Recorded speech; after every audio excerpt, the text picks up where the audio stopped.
Okay. Hi, everyone. Here we are. I'm loving everyone's here on time. We got the time zones figured out. I knew as uh-oh, yep.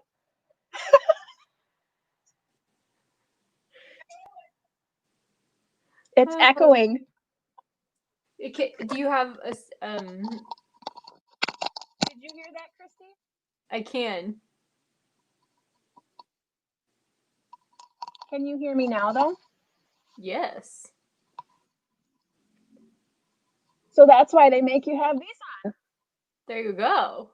Okay. Oh, I can't hear you now.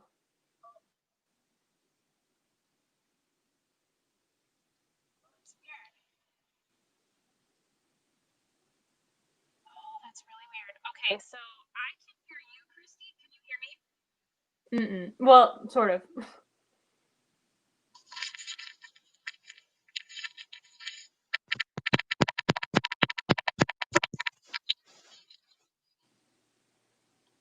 Sarah, you can hear me?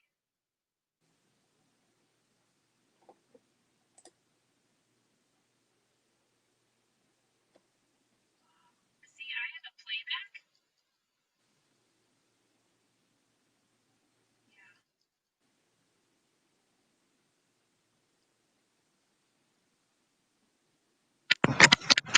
So, Christy. Now I can hear you.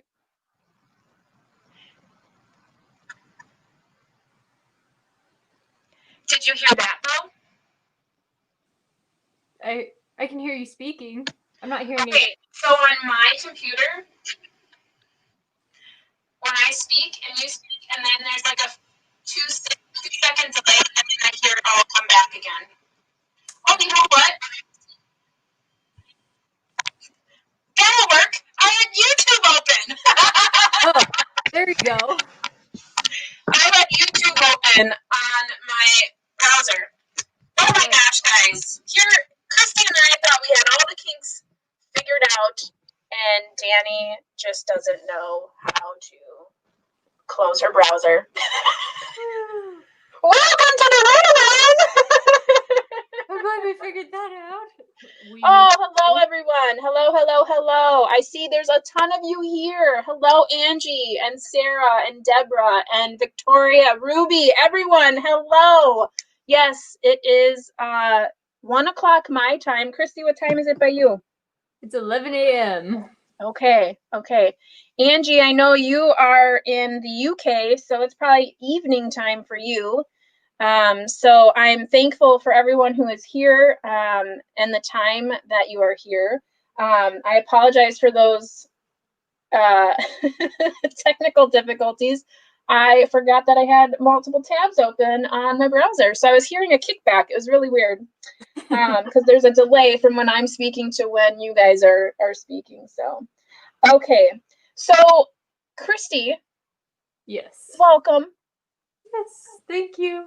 Thank you so much for doing this and helping and honestly, guys, today is not about me. This is all Christy. Christy has put in a ton of work for today's introduction. So all of the thanks and everything definitely goes to you, Christy, for sure. You have done some major research and really have done an amazing job keeping me on task. And so props to you, girl. Thank you so much.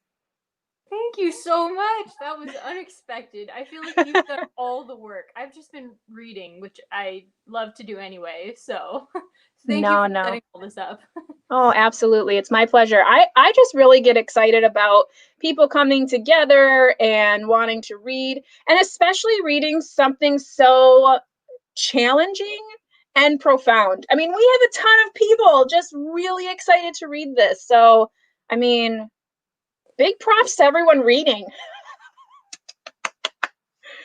Okay, so let's kind of start this live show with like, how did this even happen? Like, how did we even come to this place where now we're doing a read along?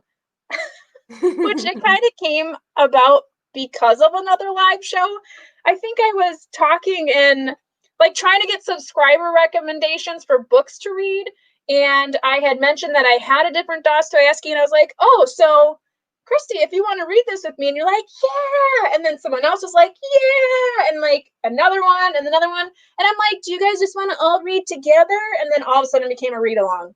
And there are like 20 people in the Voxer group. And it's just crazy how this all came about. Unbelievable. And I know as part of that, so Christy was you and your channel, Christy Luis Dostoevsky in Space. And then we also had Sarah from Sarah MG Reads, was real excited to join that. Victoria from Musical Bookworm, Laura from Book Bubbler, and then also Monique from Monique Book Nerdy. But she's actually has to take a step back. She's got a doggie that is coming to the end of its lifetime. It sounds like 20 years old. So wow, long life, but still really sad. So we wish her the best, and she'll jump in on the next one, maybe hang in and say hi and whatnot. So I see that she's here. So we're sending all your love to puppies at home. So okay. So Christy, a lot of what brings you here, especially, and why we consider you the Dostoevsky expert, is because it's in your channel name. So tell us a little bit about that. How did that come to be? Well, now looking back on it, I feel like it was, kind of ambitious and the reason I chose the name Dostoevsky in Space is because in my past, I've read a whole bunch of science fiction and fantasy. So I knew I'd be talking about that. But just over, I think 2 years ago, maybe a little over that now, I read Crime and Punishment. And I had been trying to read classics and literary fiction for a long time because I have a degree in English. And I just felt like I didn't understand it or love it. We read like a lot of English, older stuff and, the stuff that you get in the Norton anthologies and stuff like that. And I just wasn't really in love with it. I didn't understand it. I know that you need to do a lot of like side research to understand that kind of stuff. And I just hadn't fallen in love with literature. I wanted to. But until I read Crime and Punishment, I never had an experience with a classic where I was just, in love with it. And Crime and Punishment did that for me. I just picked it up and I was shocked from the opening chapter. I felt like I understood what was going on, enough that I was really interested and I really wanted to keep reading it.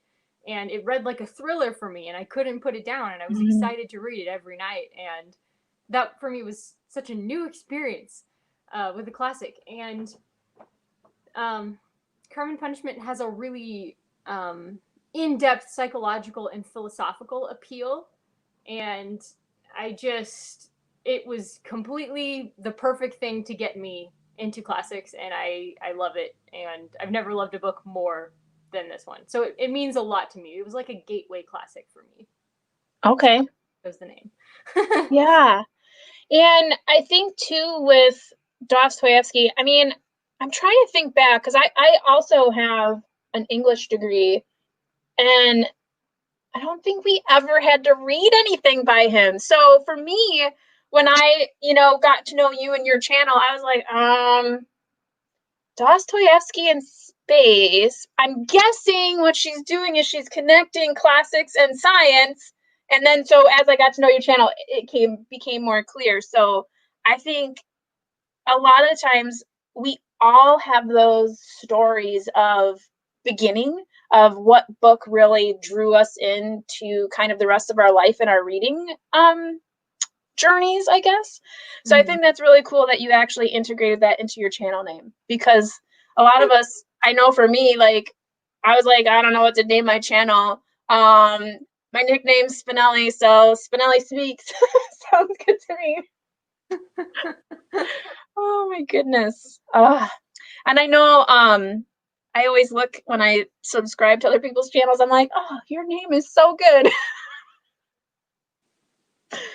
So yeah, it is what it is. But so as we are kind of moving through this live show, I'm going to do my best to focus in on the comments as well. So if you guys have any questions, comments, or anything to add, please feel free to jump in and put those in there.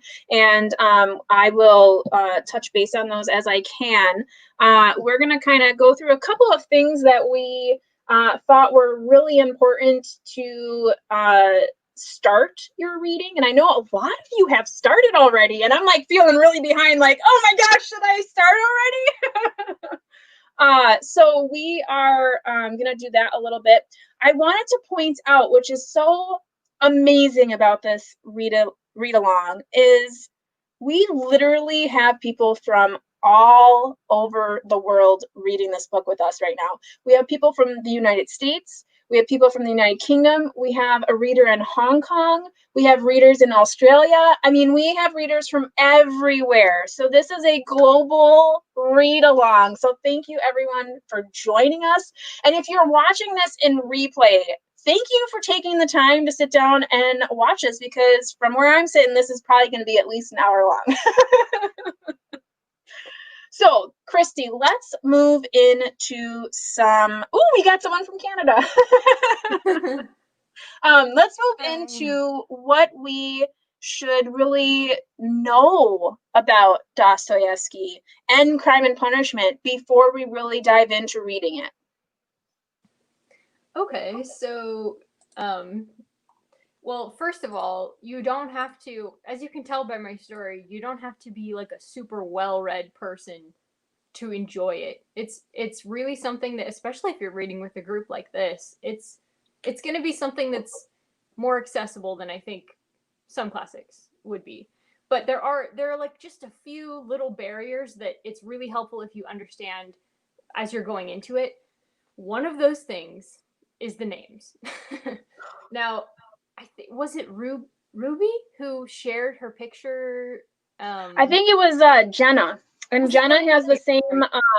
She has the same copy as I do, and yeah, she pointed out in the very front. See, I even have tabs, Christy. I'm gonna be using tabs. Woo! So in the very front, and I'm sorry, I'm like trying to go back and forth. So it's translator's note in my copy, and your edition may have one as well, depending on what you have. But you can see here all of the ways in which a name is presented, and it actually describes here what that means. So I'll read this here. So in case we don't have it elsewhere, it says, the names of the novel's main characters are given here with definitive and or diminutives and variants. Russian names are composed of a first name, one from the father's side, and the family name. So formal address requires the use of first name and the father's name. And I'm saying that because I don't know how to pronounce this word here. So basically it's used in, so when you have the shortened form, it's used more in speech. It also suggests like a certain familiarity. So I think, Christy, you and we were talking on the side about how many names, and I was like, can I just call him Bob? Like, let's just call him Bob. So, and then I think it was Todd in the Voxer group was like, can we just give them all really common names and go from there? So great minds think alike, I think. But in here it has like this Raskolnikov. Is that how you say that? Raskolnikov? Yes. Okay, so he's our main character.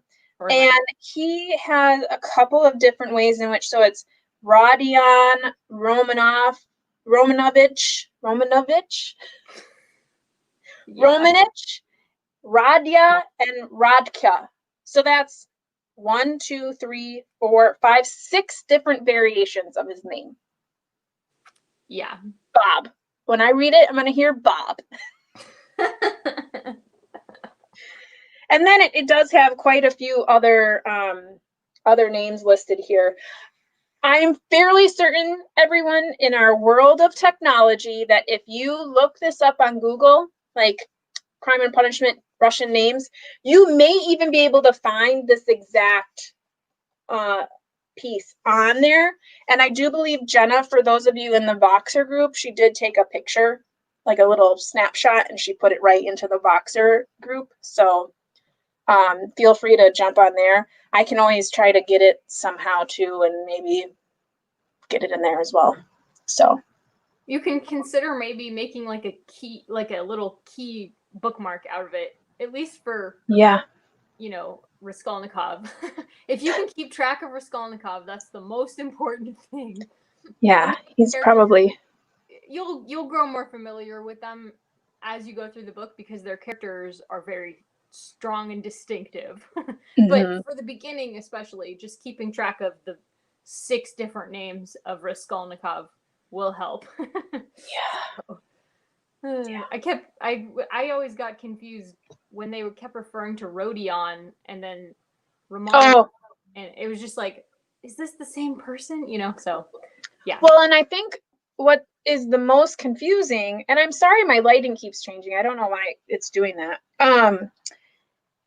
When they take certain what you would assume the primary letters out of the nickname, that's where I get confused. It's very much like in Western names, like for Margaret, the nickname is Peggy. Yeah. Why? Why is that Peggy? So that's kind of the only, like, for me, what I was like, okay, so maybe that's what it is. It's just a different way. But this one, the Russian way, is actually makes sense, because it's saying it's actually explaining the familiarity that you have with that person is how you would then speak with them. Similarly to, like, my full name is Danielle. My mother is probably the only one that calls me that, and everyone else I prefer to call me Danny, or hey you. So yeah, it works. Yeah. It's probably mostly confusing just because it's another language, honestly. I'm sure anybody reading an English book that it isn't their first language, they'd be kind of confused by that too. Sure. Absolutely. What else should we be aware of before kind of jumping in? I just want to say, it looks like Sarah has the cheat sheet saved to her phone. Good job, Sarah. She's like, yes, I'm ready. So other things that would be helpful to know, it is kind of the thing that separates Dostoevsky from other Russian writers, because it's a very... Yeah, there you go. The thing that separates Dostoevsky from other Russian writers is really his emphasis on psychology, and also his Orthodox Christian faith, because most writers, he was in a different class from a lot of writers. He was not nobility, you know, like Leo Tolstoy or Turgenev. And so he had kind of a pulse on what the lower classes had going on, which you can see in Crime and Punishment. You'll see he really has, he takes a strong interest in what's going on in the struggling classes, you know, and what they're struggling. And he gets into not just the monetary struggles. He doesn't just portray their poverty, you know, just the monetary way. He gets into their heads and portrays the psychology that goes along with living in extreme poverty. So he did address social issues, but he did it in a psychological way. And that's another thing that really did separate him. During the time he was writing, a lot of writers were more interested in, you know, talking about socialism, you know, why socialism is important. And he really just got into people's heads and shared their personal stories. And I really enjoyed this. Yeah. Do you feel like I feel like the more I read classic literature, the more I see the writers talking about social issues in more of a, I don't want to say romanticized way, but it almost, like, I guess because I just read North and South by Elizabeth Gaskell, like there were so many like hard-hitting topics that I wouldn't have expected in a Victorian novel like that, that this now is kind of now reminiscent, but in a different part of the world. And I think that now in the contemporary writing, we see it, but it hits you over the head like really hard a lot of the time. Like, you know, like this book is about this and this book is about this.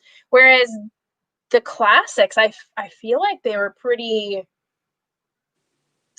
it was prominent, but it was also like really strategically done so that it was also a really good book. I don't know. That's my opinion. Yeah, definitely. There's some writers who can combine that social concern with a really darn good story. Mm-hmm. And Mm-hmm.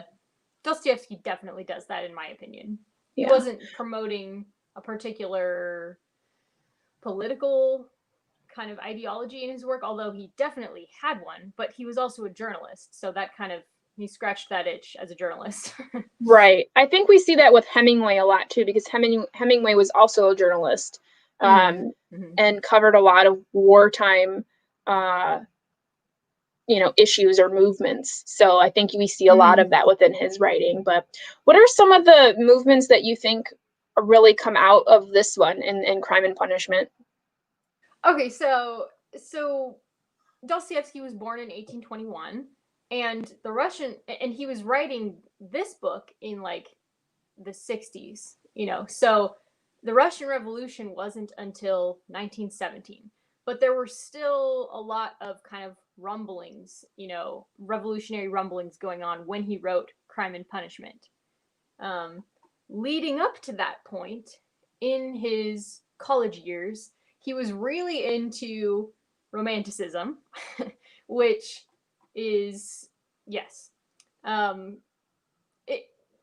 it's about beauty, and it's very much, it's about, so he described it in a letter to his brother. He described what life is, and it very much sounds like the romantic ideal just infused into his being. He said, human life is an eternal struggle between the material and the spiritual in man's nature, and he would always continue to regard the world as purgatory, whose trials and tribulations serve the supreme purpose of moral purification. So very much in line with his faith. And so as a young man, his faith and his literary passion kind of coincided in romanticism. And when he was just out of college, another movement really started picking up speed, and that is called social realism, or the natural school. And that was really popular with writers like, there was a critic named Vissarion Belinsky, he was an advocate of like radical socialism, and social realism is a tool of that. He was essentially using writing in order to focus directly on, here we go, yes, it deals with the most vital problems of life and destroys the old inveterate prejudices, raises its voice in indignation against the deplorable aspects of contemporary morals and manners. So he really wanted to use fiction as like a tool for politics, addressing all the social evils. And that's pretty much what social realism was about. And Dostoevsky did have a period where he wasn't writing like propaganda or anything like that, but it's all just about like sketches of people who are struggling in the lower classes and how there needs to be revolution to help them and stuff like that. So, yeah. I think I remember I had a Victorian literature course in my undergraduate, and we read a lot of the leading up to this movement. And like you said, with the romanticism, a lot of people really enjoyed that. That's like your, what is it, Elizabeth Bennet Browning, or it's her and her husband wrote a ton of like romantic literature and a lot of poetry. And then you start to get into that naturalism, and you could see like it was like with nature, but it was starting to like tip into the social issues, and then the movement went straight into what is happening right now in our world and why is no one doing anything about it. Right. So, and then, you know, as we continue forward into the 1900s, then we get smacked with industrialism and the modernist movement, which all of these people who grew up or into or practiced romanticism and naturalism and socialism and all of these things hit modernism, and that's where like art and music and writing just exploded into what we see today.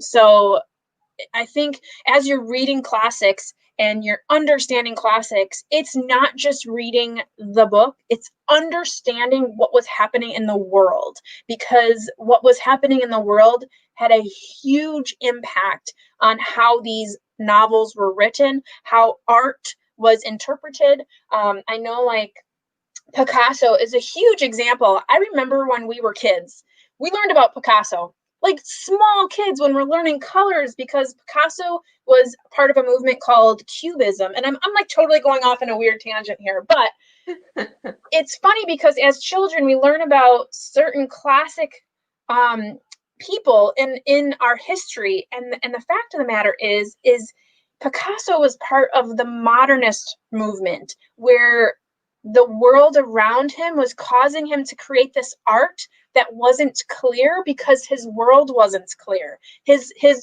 artwork was abstract and, you know, put together in small, like nothing was his, you know, his faces were always distorted, and it's because the world around him was distorted. That was his interpretation of what was happening after these wars and, you know, industrialism. It was crazy. I mean, so when we see Dostoevsky bringing, you know, these issues forward, you know, it's not just what's happening in this book, it's what was happening in, you know, 1870 when he published it. So I think these movements have a huge impact, and knowing these movements, it becomes more clear as you're reading what is being said and what is being meant by the words on the page, if that makes sense. Sometimes I talk in circles. You're doing great. Yeah, you can see the influences of these movements on his writing. I think, although some of his experiences after this period in his life, between school and his love of romanticism, like you can see when he's like writing letters during the romantic period, they're very flowery, and everything changes after a certain period of his life. So we can talk about that whenever you're ready. Yeah, go ahead. Okay, so the next portion of Dostoevsky's life took a hard turn in a not very fun direction. His ties, he was never a socialist, technically, although he revered certain socialist writers. I should have written her name down, but there was a particular writer, French writer, female socialist writer, that he just revered, and all of his friends revered, in the St. Petersburg Grub Street, which is what his biography calls it. All of his friends loved her. So he was hanging out with socialist groups, which at the time in Tsarist Russia was very dangerous. That's, you know, there was a lot of rules against freedom of speech. It was not like America. You couldn't just hang out with whoever you want to and say whatever you want. So he was hanging out with them mostly because he hated oh dear, what's the class system where all the peasants are like underneath? Feudalism? Yeah. No, dang, somebody in the comments probably knows. I didn't think the right word here. But anyway, it's a class system where it really keeps people in poverty. And he hated that because he had serfdom. He had serfs on his father's estate. And it was really hard for them to keep the serfs because, like I said, they were not nobility. But regardless, they had to have the serfs, of course, because they were trying to look all upper class. And he hated that. His father actually may have been murdered by their serfs. So he had a very strong reaction against serfdom. So that's why he was hanging out with the socialists. And it was found out, the authorities found out, and he spent 8 months in prison, sentenced to 8 months in prison, sentenced to execution. However, he was all tied up with everybody and they were going to be executed. And then it was announced, the Tsar has commuted your sentence to labor, exile in Siberia. You're going to a labor camp for 4 years. So he thought he was going to die. He thought he was going to be executed. And then he was untied, literally, at the brink of death. He was changed into his execution clothes. And then they said, never mind, we're sending you to Siberia for forced labor. So he spent 4 years in Siberia, and all of these experiences really obviously impacted him psychologically. And he ended up spending 6 years in the military, although I don't think he knew how long he would be in the military. His life was not his own. But eventually, after 10 years, he finally made it back to Russia and started writing again. And you can bet he talked about those experiences in his writing. And his romanticism, the tinge of romanticism, was pretty much gone at that point. He was not flowery anymore. It was very much portraying the psychological effects of what he had experienced. And he did grow up as an Orthodox Christian. So that time of suffering in exile and in prison, it regenerated his faith in the peasantry, and he kind of lost faith in a lot of the intelligentsia that he had really just looked up to when he was young. And he just started believing again in the goodness of the common people, because the peasantry, the common people, were Russian Orthodox very strongly, which is why his family was, because the nobility, they had pretty much given up on the Russian Orthodox Church. But like I said, he wasn't quite nobility, so his family was very much still steeped in the tradition of Orthodox Christianity, like the common people. So he was, during his time of suffering, he was rejuvenated in his faith, and he came back understanding the value of life, and he just didn't view life the way the very materialist intelligentsia did. The intelligentsia in St. Petersburg and elsewhere, they were very materialist. So he and socialist, and so he came back valuing very different things than they did. He valued individual responsibility and freedom and integrity and life as a miracle. So he ended up attacking in his works after he came back from the army. He attacked the prevalent theories of the day, which you can pretty much, it coalesces into nihilism would be the best way to describe it. So yes, the rejection of all religious and moral principles, the belief that life is meaningless. He did not believe that at all. He believed that every individual was very special and valuable and important. And he just, that is what his works are meant to fight against. And you can see that in Crime and Punishment very much. And I think too, and I don't know if we have an answer to this question, but Laura at Book Bubbler, she just asked, she knew people were sent to the gulags, but were there any other authors or famous people that we know of that were sent? And I'm not sure that I know. This region of authorship is new to me. I can't really recall many other Russian authors. I mean, if I look over at my huge stack of educational texts, it's all like British literature. I've always, no matter what part of schooling I was in, I've always gravitated towards that. And now kind of getting into this, I feel kind of dumb for doing that. I should have been more broad in my, reading, because I think, like you said, America especially, and I know it is similar in the UK, of freedom of speech and being able to do that, but that's a very small portion of the world that, you know, had that in this time especially. So I wish I would have been more open to, you know, Asia in general, you know, Russia and China and all those authors that come from there. And I've been doing it more now, because I did have a world literature class, but you have such small introductions into authors from those areas that it's just like there's so much out there to read. I feel like I'm just this small little blip of life. I'm not going to get to everything. No. But yeah, I'm not sure, Laura. I've never even thought of that. That would be something interesting to maybe research for our next live show to see, you know, if we can find any. But I'm not sure that I know, and Christy, I don't know if you know, or anyone in the chat. I haven't read the Gulag Archipelago. Oh, I've never even heard of that. Oh, let me Google it really quick. Okay. It's it's by Alexander Solzhenitsyn. When was it written?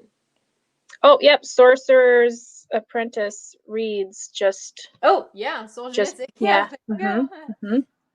Yeah. That's the only one that I'm aware of. But there was probably more, honestly. I think you could get thrown into the gulag for any kind of divergent thought. Dostoevsky repeatedly was censored.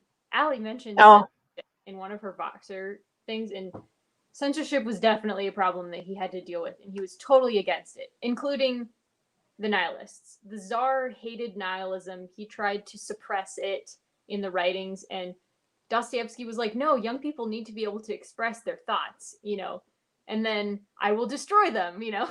But he was like, first they have to have the freedom to express it. But that's just not the climate of the times. Was suppress any nihilist or revolutionary rumblings, which obviously did not work in the case of Russia. Absolutely. I know whenever I think about reading about Russian anything, I just think about Tsar Nicholas and his family and like Anastasia, and that's all I think of. And that's all I want. That's all I like. Oh, I'll read this because it's about, you know, Alexander, or, you know, like that's all I think about. And the Bolsheviks, that's all I know. Those are the only words I know for Russia. But it looks like Sorcerer's Apprentice reads. She has here a book, A Day in the Life of Ivan Denisovich. I'm hoping I pronounced that right. So if anyone's interested, Laura, if you're interested, you may already have it on one of your shelves. But there's that book there. Oh yeah, Laura says she'll get on Dr. Google. Okay, you do that, Laura. This may be like, oh, I'm sorry. Go ahead. No, go ahead. I was just gonna say, I know that somebody who talks about this stuff a lot is Jordan Peterson. That may be kind of a controversial figure, but he does talk a lot about like the Gulag Archipelago and Dostoevsky in general. And I think he's studied a lot of this stuff. So if you ever are curious, you might be able to find lectures by him. He is a professor, or he was, and now he's an author. So you could maybe listen to a podcast or something if you're interested, but you don't want to read a whole book. Yeah. Well, and that's what I've been finding too, is when I read or want to read something that I might not be familiar with, I've been trying to find audiobooks, because I feel like I am able to get through the entirety of an audiobook before I'm able to push through reading it, because I feel like if I can't hear the names and I can't hear the places the way they're meant to be pronounced, I get really discouraged while reading, and I'll put the book down like, I'll come back to this later, and then I never do. Whereas when I'm listening to an audiobook, like I'm scheduled for audiobooks, because when I drive to and from work, I'll like in the morning, I'll listen to my audiobook that's like, this is an important thing because it like gets me ready to work and be an important individual. And then on my way home, I listen to something fun and, you know, whatever. But I'm very, like, I listen to it until it's done. So if that is something, maybe a tip for other people who are like, gee, I don't know, whenever I read these hot topic or, you know, educational kind of things, I get stuck because when I'm reading, I'm like, oh, what else could I be reading right now? Whereas an audiobook, I'm able to just push through it. And that's just me, but yeah. Yes, absolutely. I actually listen to audiobooks while I read for the reason you mentioned, the names, and also it just helps envelop me in the world if I'm having trouble. And I was able to get into Crime and Punishment even without that technique a couple years ago. But now that I have that technique, I'm able to read a lot more difficult stuff than I used to be. Just helps me focus. So yeah, tip for anybody. Yeah, and it's nice. My library, it's called Hoopla, and it's been really nice, especially for classics, because it has so many classics that I don't have to pay for any of it. So it does have a reading of Crime and Punishment. Now, it doesn't have this translation, but say, for instance, I was having a really difficult time, like, I'm not understanding any of these names. I want to be able to hear them. I could just pop that on and just listen to a chapter or so just to get into the mindset, and then go back to reading. I have started. I read the first chapter. It's surprisingly very easy to read in the sense that I don't feel like I need to know everything that I know to read it. I like his style. There are a few, and I mentioned this on the Voxer group, there are a few things that I wonder, is this the translation that is doing this, or is this how he actually wrote? I mentioned in the Voxer group, and for those of you who are here that don't know, we do have a Voxer group set up for discussion. And if you are not in the Voxer group, but you would like to be, just let me know and I'll add you. I need like your username and what your name is. I've noticed I've had difficulty. If you give me your username, then I sometimes put that in and there's like 3 different names that pop up. So if I have your name and then your your username, I'm able to find you. But in the Voxer group, which has been so amazing. Yes. I will open it up. I'd be like, how in the world do I have 43 messages in this Voxer group? It's literally been 5 hours since the last time I checked in. And it's just, everyone has been so amazing. We have memes happening in. Todd, who doesn't have a channel but is amazing.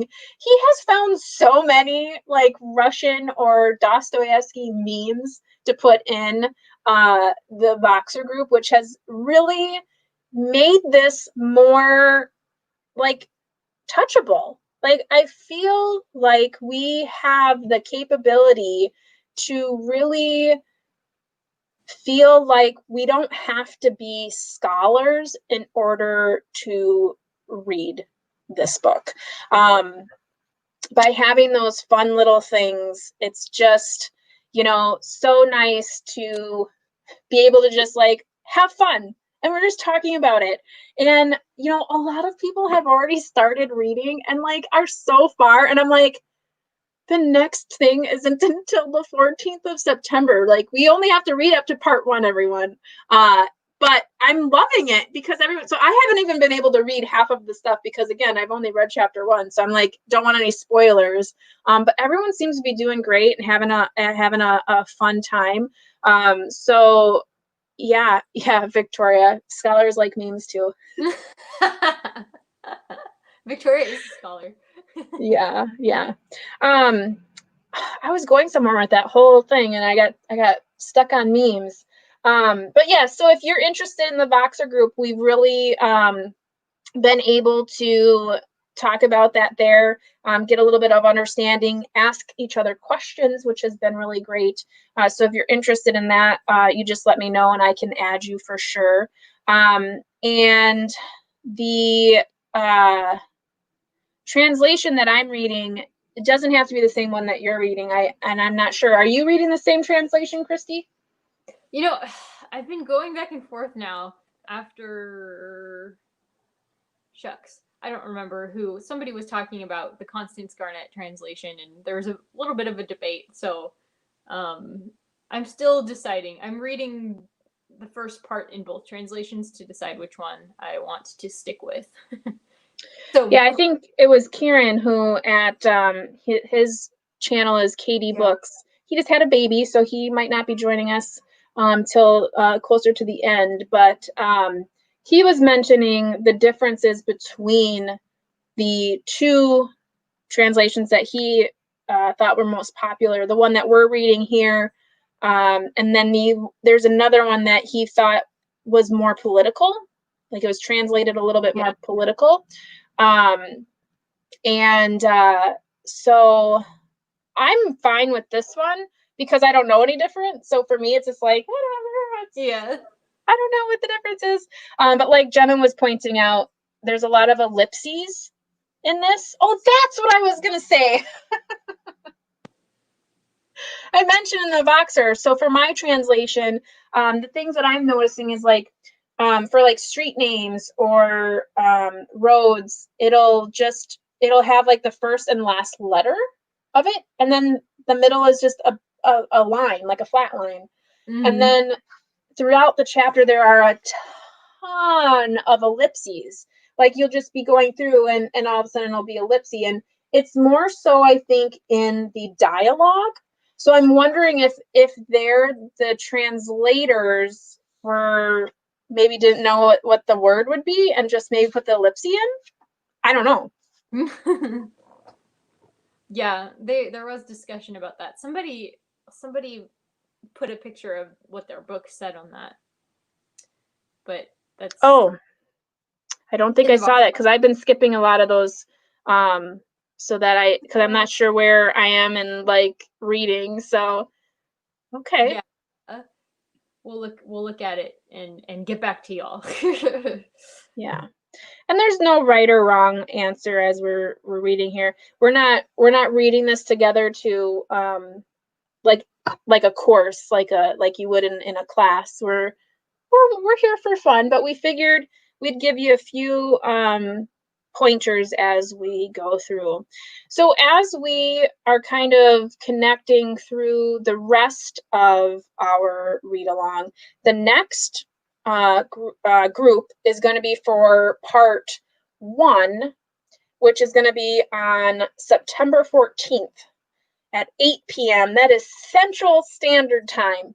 So if it's 8 o'clock here, Christy, it's 6 p.m. by you.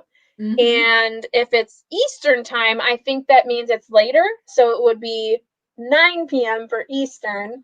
And in the rest of the world, I don't know. In the future.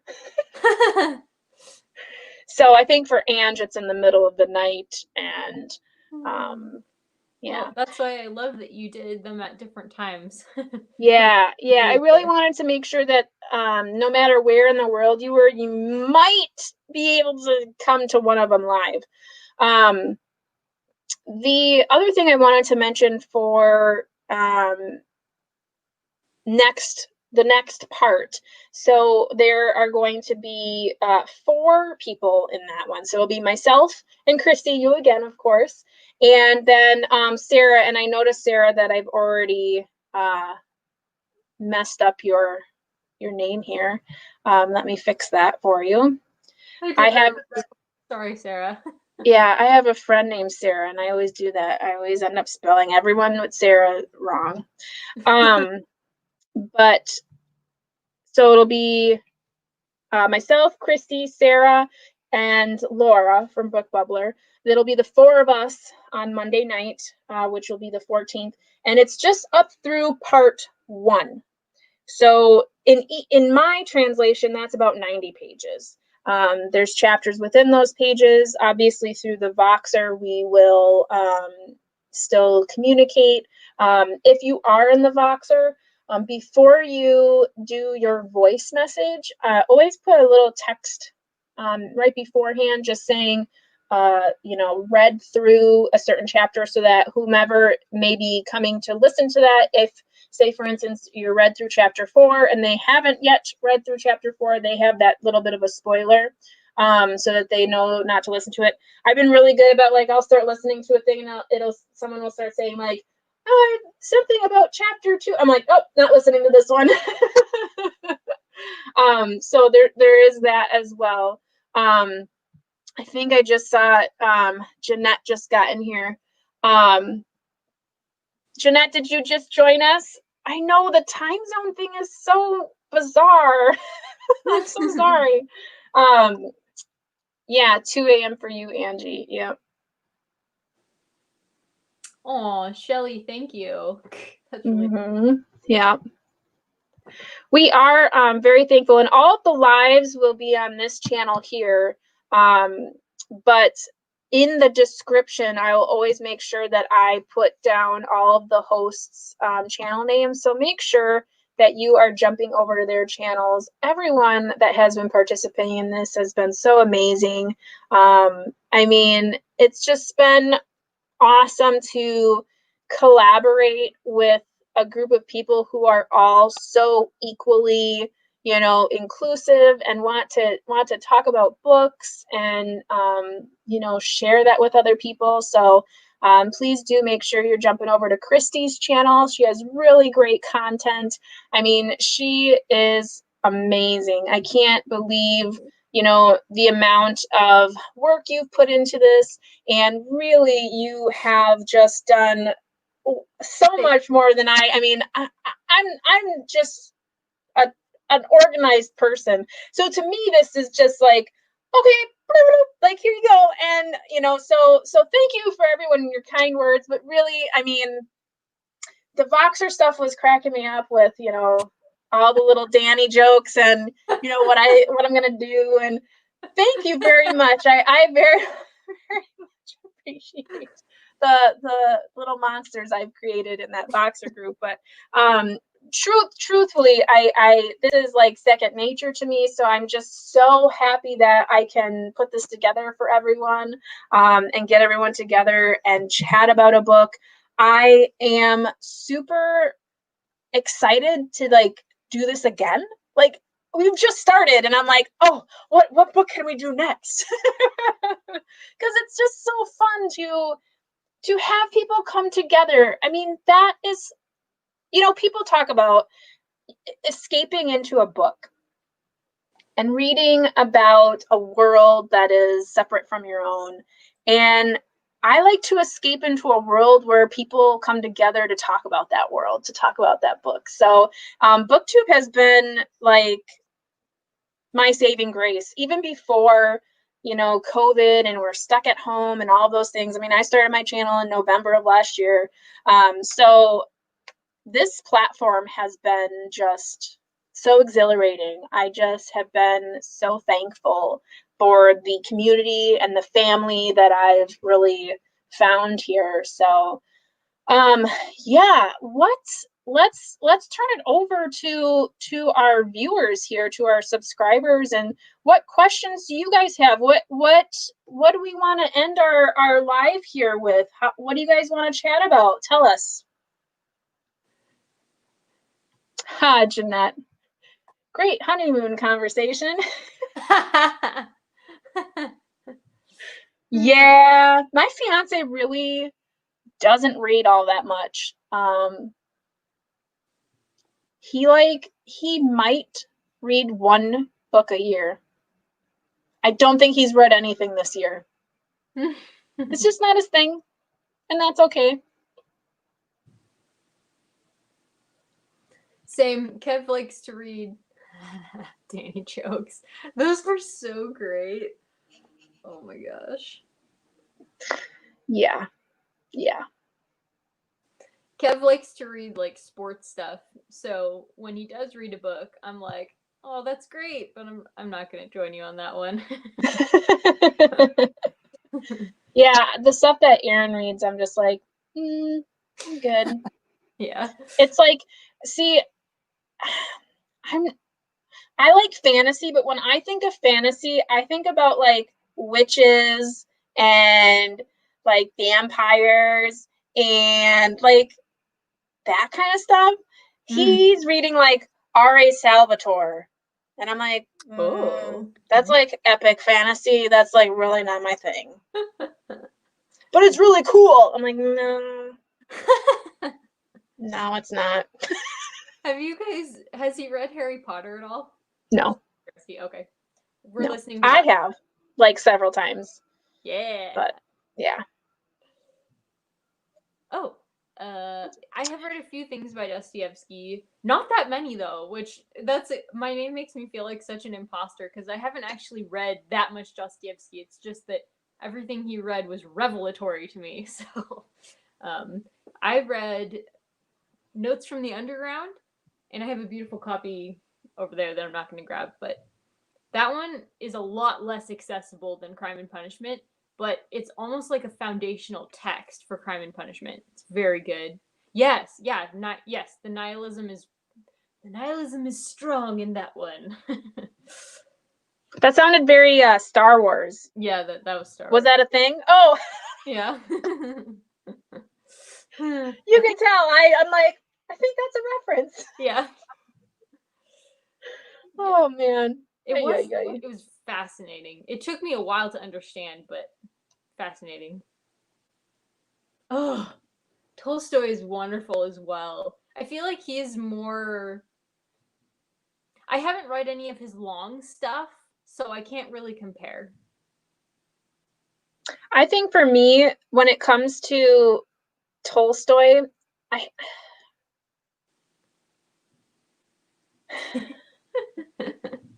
I don't know that I've read anything all the way through. You should try the audiobook. There you go. Yeah, see, maybe that's what I need to do. I just need to do that then.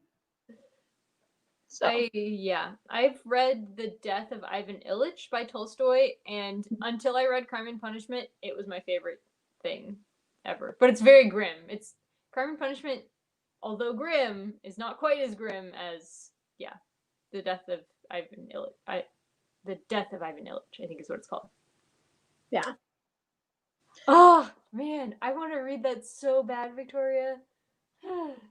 I have heard Anna Karenina come up a lot lately, and I'm like, oh, do I do it? Do I do it? And all I keep thinking is, I think they had Keira Knightley play her, so it's probably really tragic and bad, because Keira Knightley only ever does tragic and bad things. Mostly just bad things.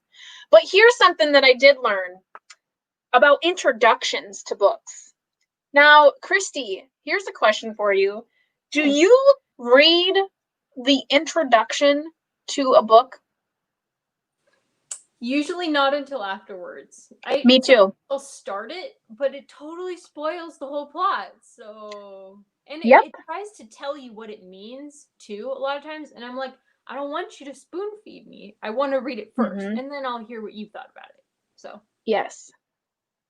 It has ruined books for me, because I'm just like, wait a minute, they just gave the ending away. Now what do I need to read this for? Yeah. So I have completely stopped reading any introduction, forward, everything, because I just don't want to.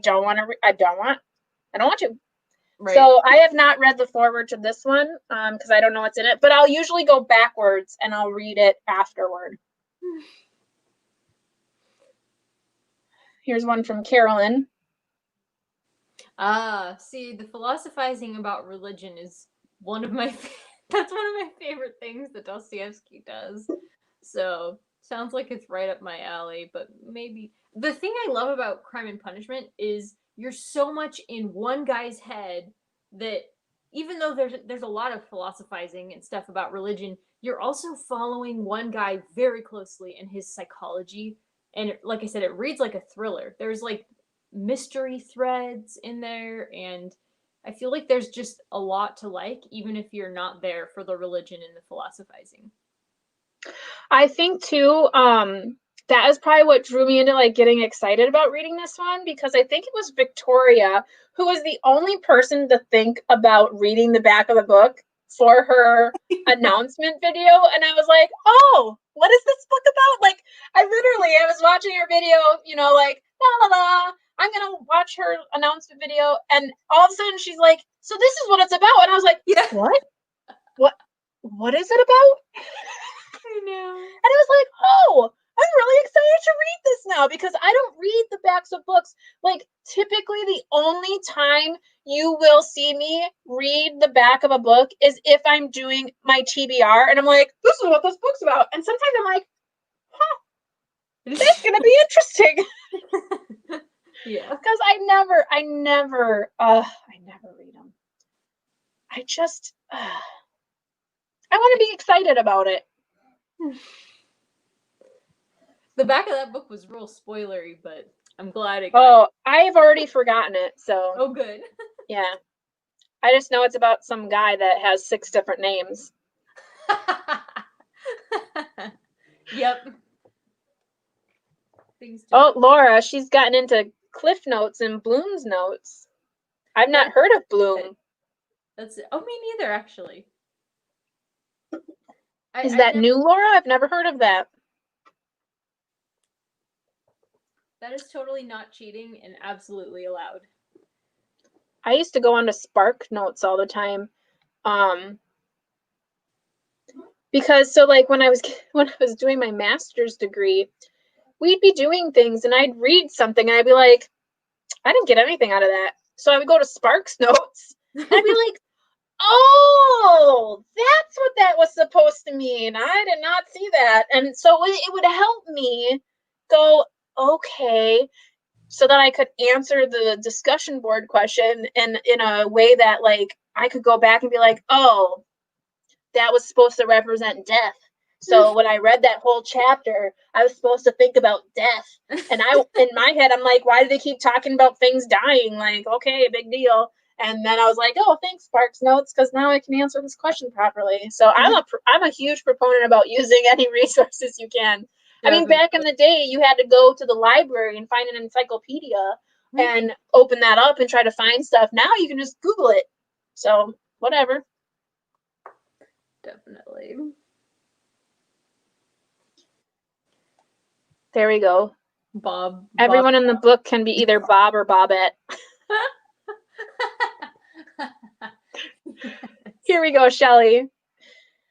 Bobsky, Bob Ananovich. What's that from? What is that from? There's something in my head that's happening right now. That's like pop oh, hip hop anonymous. Have you ever seen Big Daddy with Adam Sandler? Yes. Yeah, when they're trying to help the guy, the delivery guy read, and he's trying to read the word hippopotamus, and he's like hip hop anonymous. That's right. I'm gonna laugh. Okay, this is what happens when you get Danny live. It just, you never know what you're gonna get. Oh man, the chats! I love live chats so much. Yeah, so funny. Yep, this is a great one. Too funny. Andrew Marx. Whoa. Respect. Karl Marx. Oh yeah, I saw Angie had that up there. I read. See, here's what's really weird for me. When I read about other like social movements, like I read the communist. He was so common, that Karl Marx. The Communist Manifesto. It was really good. Like,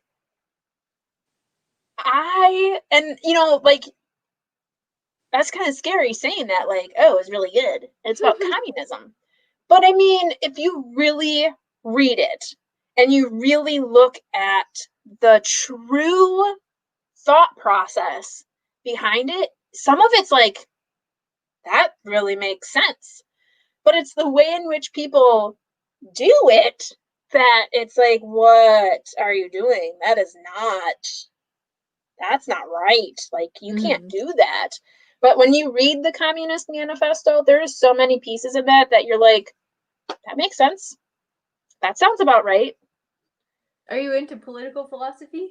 No. Oh. Okay. I've had to read a lot of it in like a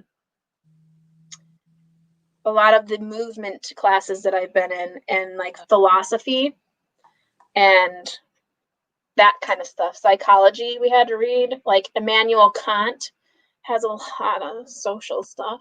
It's really dry and hard to understand. But yeah. Yes, Shelley. Spot on. Human nature ruins it. Mm-hmm. Yep, Sarah, communism is great in theory. It is. It's just the way in which the dictator decides to use it.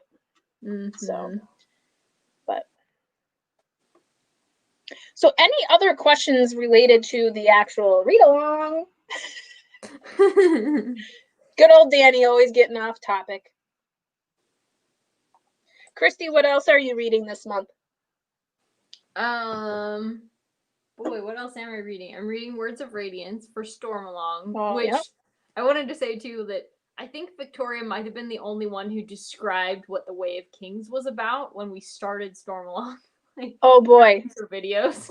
So Victoria just knows how to introduce things, and everybody else is like so excited that they just skipped that part. Yeah, exactly. We kind of forgot. I think I'm always just making sure, like, I want to get all of this stuff out of when this is happening, where it's happening, what we're reading, blah, blah, blah, blah, that I completely forget about, like, what is it about? Yeah. Just come. Just be there. You'll be fine. It's all good. It's all good. Yes. Yeah, I'm just basically, you know me, I'm always reading like 6 different things at the same time. Same. Yeah, I'm reading Rebecca for the book club. Yes. I'm reading Murder on the Orient Express as a buddy read. Oh. Then I have this as a read along. And then I have another buddy read for The Hypnotist's Love Story, which is a Leanne Moriarty. And then there's some other books that I kind of have on my cart that I just picked up from the library today. Ooh. Yeah, I know, I'm terrible. I really, really have a lot to do for the wedding though. So like I probably will just skip a lot of the other reads and just do the read along, the buddy reads, because I have to get that stuff done. Or there will not be a pretty wedding. It'll just be a wedding with like, why is there nothing here on the table? So it is what priorities. It is. Gotta get that. So is your wedding, you said you were making flowers and stuff like that.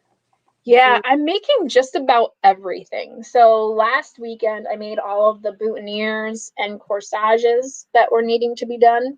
Mm-hmm. There were like 20 of them. I didn't realize that there were going to be as many as there were until I started making them. And then I did make my future stepdaughters. I made her bouquet. Ooh. And then so we're doing like I have wood flowers and paper flowers. Wow. Yeah. That's and cool. Then this weekend I'm figuring out like what's going to go on the tables. And then baking bread. So okay, well, I think we're past the hour mark. I don't want to keep everybody all afternoon, but I'm thrilled. I'm so happy to be reading along with you all.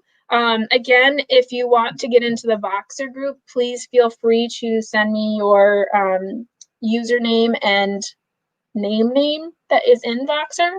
And then also the next live show will be here on my channel, September 14th at 8 p.m. That is Central Standard Time.